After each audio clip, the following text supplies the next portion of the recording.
Right, I suppose we'll talk about the elephant in the room. You mean Gyökeres or? No, I didn't mean that. No. Before we get into that, if you could please subscribe. We're on the way to 10,000 subscribers, trying to hit it by the end of the year. Your support so far has been amazing. We appreciate it very much. Yeah, we lost. That's classic Tobe. We lost. You've been waiting for it for nearly 3 months. Yeah, we have. And it hit like... Oh, my God. Genuinely, I've not celebrated a goal like that Buendia goal since maybe the Europa League final. I will shamelessly admit that. Just around my living room. It was absolute scenes. You've never celebrated a Thomas Frank Spurs goal as much as you celebrated Emery. Well, there's not been very many goals to celebrate, to be honest. Fair, by the way. Forever in our shadow. Like, hate watches are just, when they hit like that, cashing in a last-minute winner, ball scrambling around the box, couple penalty shouts in there as well, just smacks it in. Raya lining up an RKO. Unai Emery charging down the touchline. He is the greatest hate watcher of Arsenal, Unai Emery. I mean, what did you think of the game, Rory? How did you think Arsenal played? We didn't play great. I'd say that's kind. I didn't fully get behind the people that were like, Villa smashed Arsenal and massively deserved to win. I thought it was a closer game than that, but towards the end, I think there was probably only going to be one team that would win it. We had one chance where Rice put it across the box and then they got the other end. But it was just like, it was poor. It was like, at the end, Hincapie makes an individual error and then everyone's frazzled, lacking composure massively. And we threw it away, and it's honestly that happening in the lunchtime kickoff is like during the weekend to lose like that as well. Like, if we'd gone 1-0 down and just like the game had fizzled out and we lost 1-0, fuming, but fine. But when you know everyone's watching as well, and I'm sat there and my phone's going absolutely. So half the internet wished me good evening, mid-afternoon. I wished you good afternoon. So but ultimately. We dust ourselves. We're 2 points clear at the top of the table. So I know, but you were like I was going to say no. We were only ever 5 points clear at the end of a game week. I'd like your little read on, since the international break, we were this points clear. Can we get one of them this week? Yeah, we were. We started. How many clear were you? We were four. I don't know about Villa. To be fair, they weren't on my radar until recently, but it does appear that they are like a steam train in the background.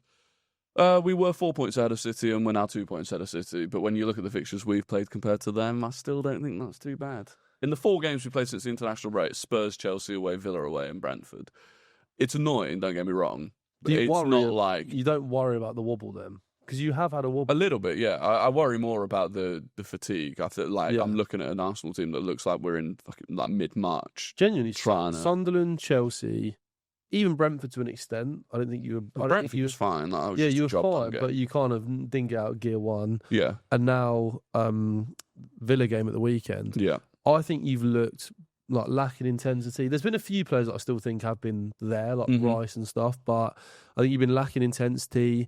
You've not really had the same control of games. Yeah. Like the games have felt a lot more there for the taking for the other teams. I mean, I've not seen your midfield dominated in the way that Villa dominated your midfield at the weekend. Tielemans was amazing. Kamara was amazing. And we will come on to giving Villa praise. Don't worry, because they do absolutely deserve it. No, they do. In the pod. But I just thought Zubimendi the last couple of weeks, I think he's looked super sloppy in and out of possession. I think Mikel Merino's I thought he was terrible at the weekend, but... Yeah, he was. Again, that was the wrong choice for me. You've got players like Gyokeres coming on in the second half, genuinely looking like he just struggles to control the football. And by the way, in the group chat, not to reveal behind the scenes too much, but in the group chat the weekend, we were discussing Gyökeres and Rory went... Oh no, he was actually all right. He stretched the centre backs really well. He got stretched out by Torres and those guys. They were just passing him around. I think Trossard came up. Trossard was the biggest positive for Arsenal in terms of Kalinka and Hook after coming on at half. No, it's because he's injured again. But he's impactful when he's on. But I didn't think it was that much a case of Arsenal were really bad more than it was. They weren't. Villa were good. By the way, Villa were good. Arsenal weren't that bad. Yeah, let's have it right. Villa have lost one Premier League game in the at home since August 2024. Against us, they lost against Crystal Palace in like March. They've not lost a single other Premier. So it's not like we didn't Palace win this season like 3-0? 3-0. Yeah, sorry, this season, sorry, yeah.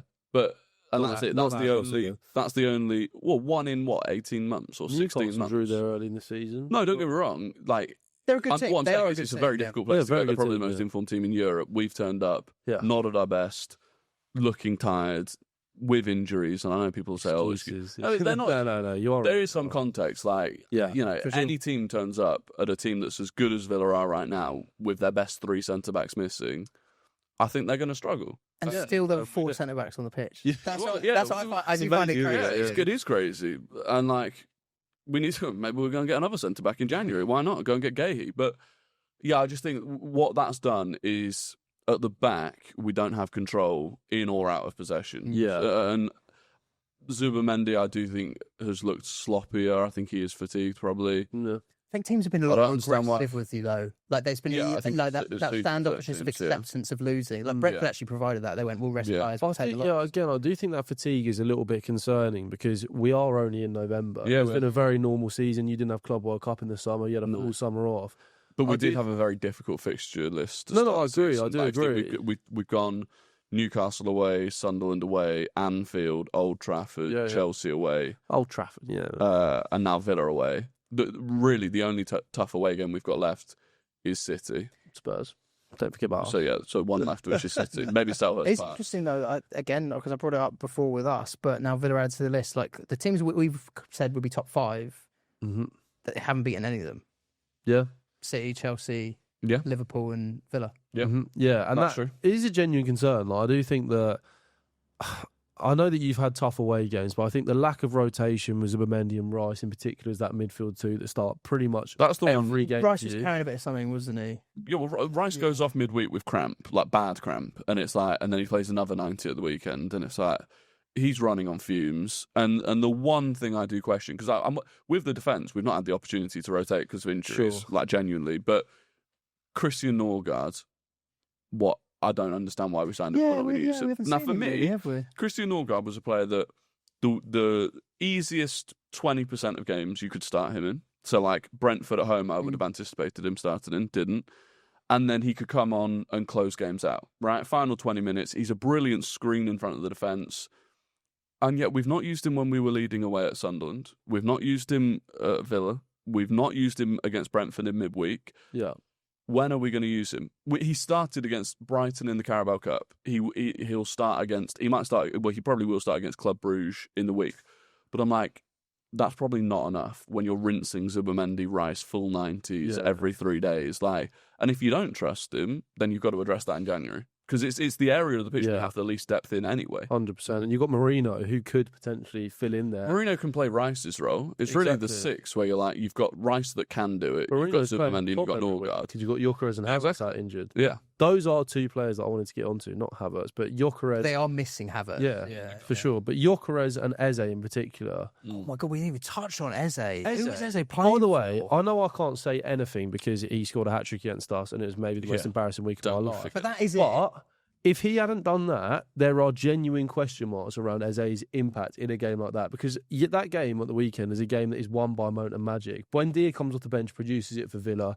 Morgan Rogers I thought was excellent all afternoon. Yep. Some of your players played really... I thought Madueke off the bench looked quite good, had an impact. Yep. So, and I think he was good against Brentford, got that little pre-assist, the back heel. And I'm not seeing Eze impacting these games at all. I thought he was really poor. Unfortunately, Eze's impact in that game was to cost us the first goal. Yeah. Which was a mistake that he made twice. He made one before that where Rice got a block in. Yeah. And that is an area where, like, if there's one thing I know Martinelli's going to do in a game, is he will do his defensive duty. He knows that absolutely off by heart. And with Eze not doing it, costs you a goal at one end, doesn't do much at the other end. I thought part of it, I do think, is not having Gyökeres, and I know you laugh at me saying he stretches the centre-backs, but he does. He stretches which is laughable, by the way. But he does stretch the game. Carlton Morris stretches half. Fine, then chuck Carlton Morris up front in a game like that. That was, for me, it was just not the game for Mikel Merino, and at times...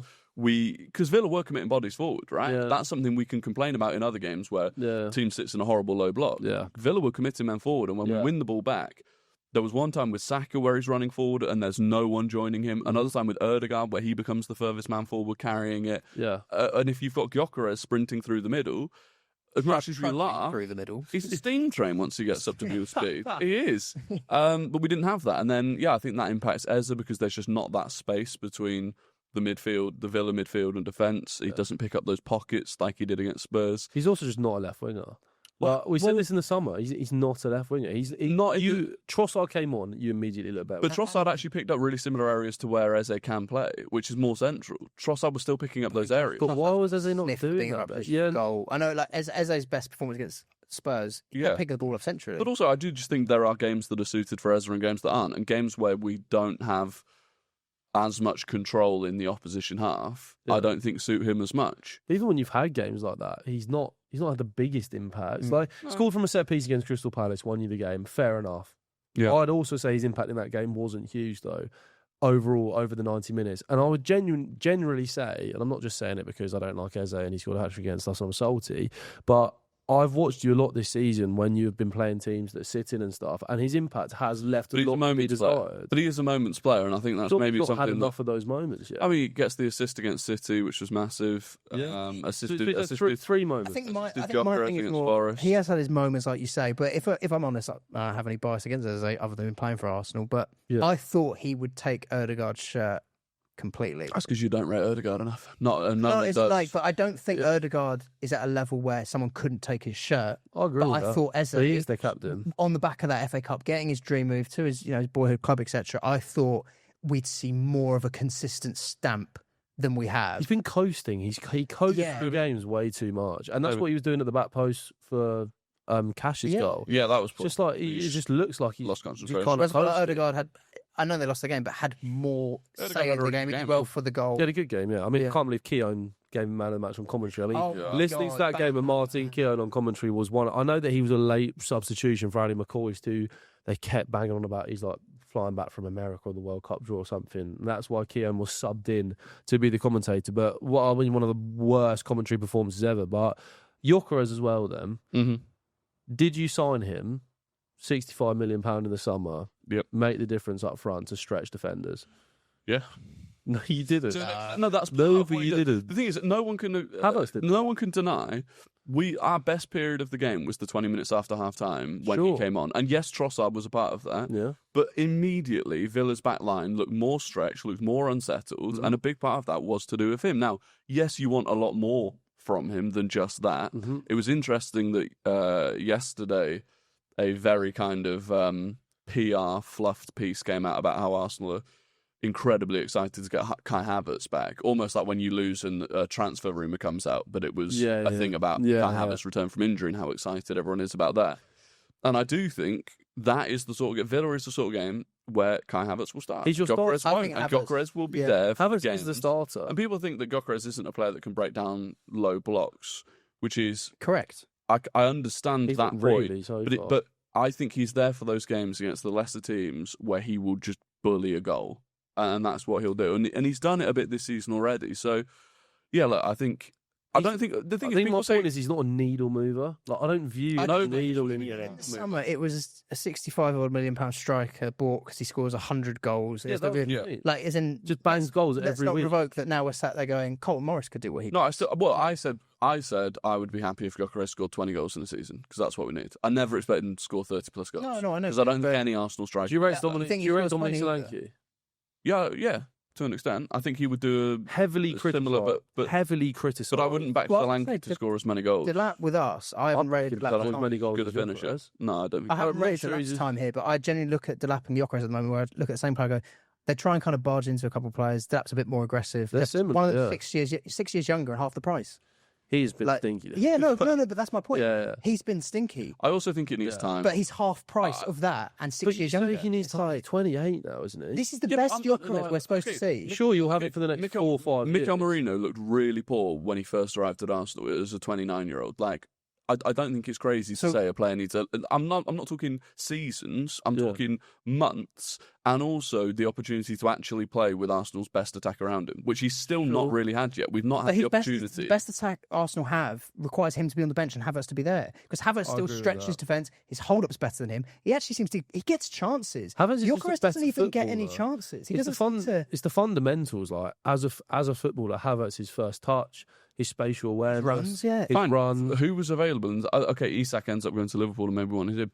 What other striker was available for us to go and get? No, that's what I said. Delap was half price, 6 years younger, and does the same thing. It's like he's not doing anything. Gyökeres is better than Delap. Delap's a nut. I think they're both. Yeah, I think they're both just They barge into people a bit. Well, he is. But that's it, isn't it? He injured himself. He was just spent the whole game scrapping against Bournemouth, and then that was injured. that was that's what I'm saying. I find him irritated, but my point is, if that's perceived as like that's bad, and that cost half of that, but I also, don't really see. People think that we bought Gyökeres in to start every game, and he was going to be this talisman striker for us. They did think that. They did think that. No, we bought him. He should have been. We bought him for less than we paid for Havertz, and we put him on lower wages than Havertz. Why would you assume that he was going to come in and replace Havertz? Because everyone says if any other team does that, Man City go and buy Marmoush, costs the same amount as Gyökeres. No one thinks he's going to come in and replace Haaland. No, but he's a different striker. But the point is, he's going to replace Alvarez. Everyone, there's as a backup. There's summer chat. Yeah, I mean, he's been injured this season, but he started pretty much every game for them last year. No, when he's been fit, he's just not been used. He's played like 200 minutes this season for this. No, because he's had that big injury this season, and he's building. He's been available a lot. Yeah, sure. I still ultimately think, if you thought that he was coming in to replace Havertz, you just read the situation wrong, because I never thought he was. I didn't think and I've been consistent with that throughout. I didn't think he was coming in to like completely replace him, and that Havertz had played no football. I thought everyone would be sensible enough to. They looked at Portugal. Don't know if he'll replace Havertz, but there were also a lot of people going, "What do you mean? He scored 100 goals. He's going to, It was meant to be Gyökeres first in the pecking order. No, I don't think. I think it was meant to be Havertz. Big games, right? Gyökeres, small games. So why against United? Was it United first game? That was first game of the season, but that was a big game. Gyökeres, I like that as well. Like if you're getting a striker and if you want them to build up that confidence and the momentum, you're not going to be taking them out. But this is where it's difficult to build an elite squad, because we needed rotation. We needed another striker, right? We couldn't just rely on Havertz again, because. But you get a striker that can do both, and is your starter. Then who was available that would have done that other than Isak? But Isak, in our view, was untenable in terms of the fee. Ekitike then. Maybe Ekitike. Even somebody like a Voltemada. Would Voltemada be doing that much better in Arsenal's lineup? Yes. I'm not convinced. I mean, he is a good team. He is be doing better. So superior to Gyökeres technically. Technically, maybe. And goal-wise. Number-wise, showed that he's an absolute aerial threat as well. Genuinely, I mean, I'm not even joking when I say Kolo Muani is a better striker than Gyökeres, who we signed this summer, who can do. How many goals has Kolo Muani got this season?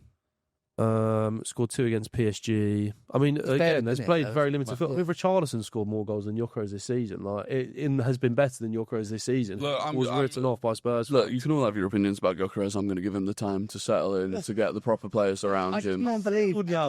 This is him in his prime, though. These are his he's fresh off with 100 goals in 2 years. This should be the best iteration of this player that we're seeing, and he is a champion. Kolo Muani's got 0 goals in 8 Premier League appearances. But a lot of them have been off the bench. And he's got 4 goals and assists in total, so I think he's done all right. Yeah. But I mean, my point is, if you actually watch this, what Dominic Solanke's been criticised for so often at Spurs. Look, I want to see more from Gyökeres. I want to see more from Eze, to be fair. I even want to see more from Madueke. I want to see more from the attacking players. We bought them in to raise the level of the attack.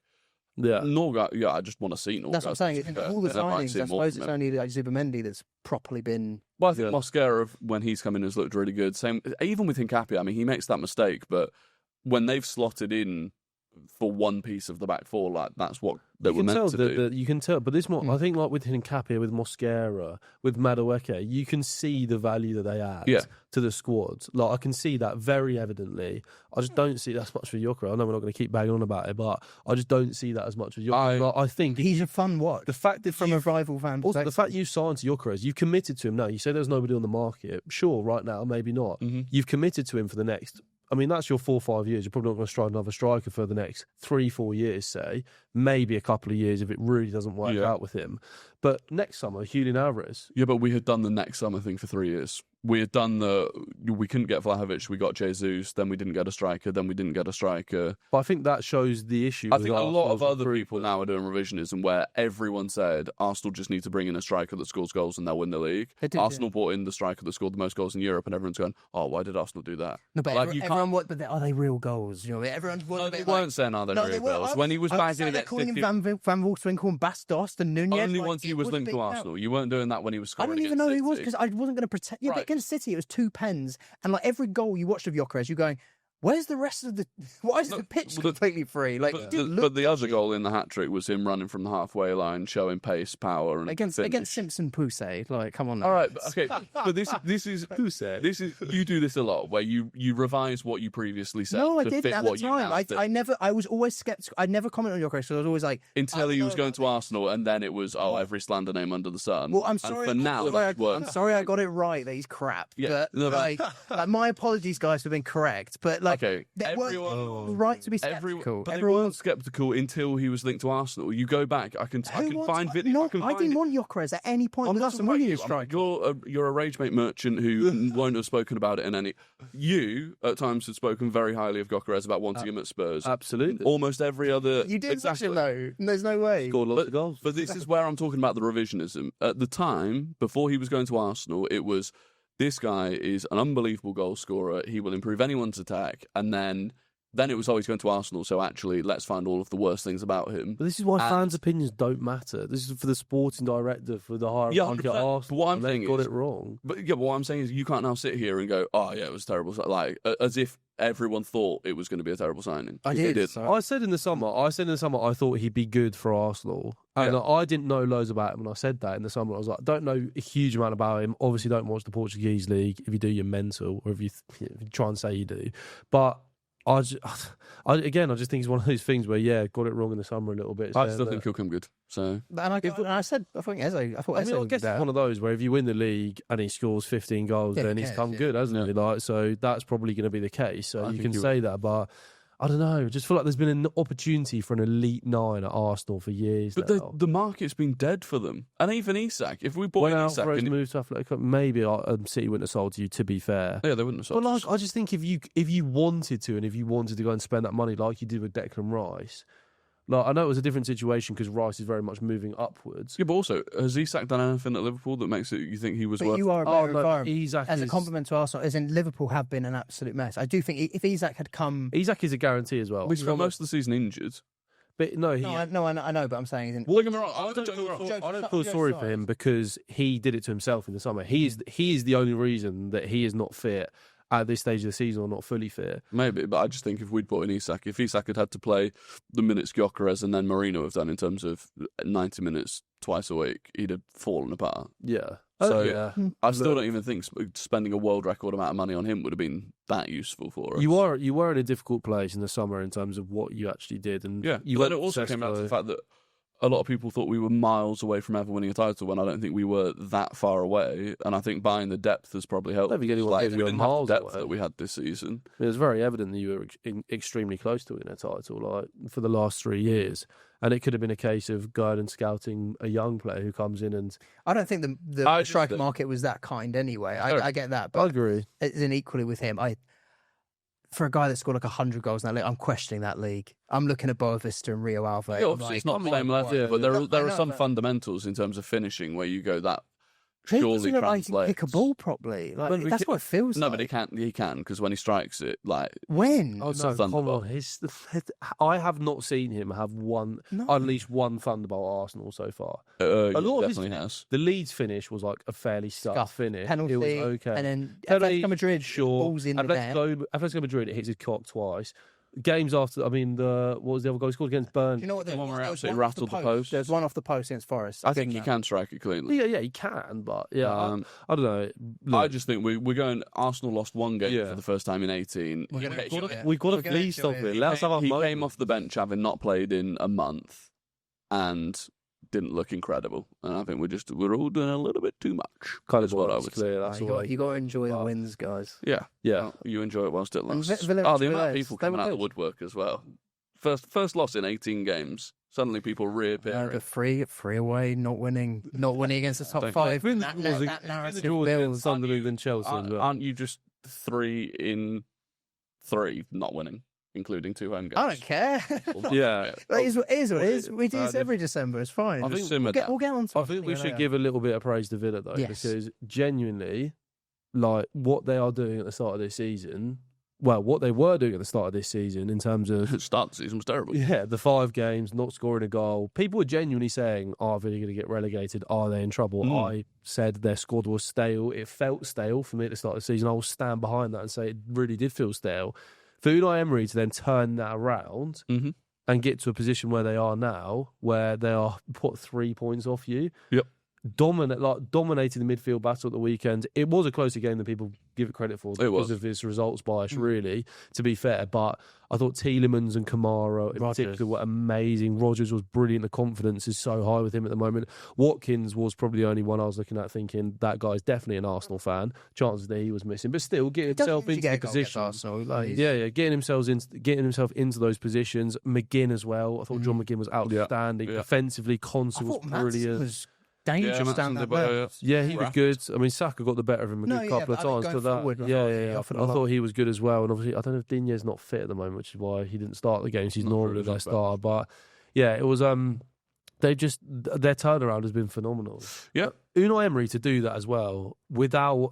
Like their signings in the summer, Elliott, Sancho, Gasson, barely even using Lindelof. It's not like the signings have now settled in and you're then seeing the change. He's just like... No, he's doing this with his team, pretty much, which is impressive. It was probably the hardest game that we've had this season, which I feel like I'm saying quite a lot at the moment, which is probably not a good sign for us. But no, there was one phase in the second half. It was pretty much...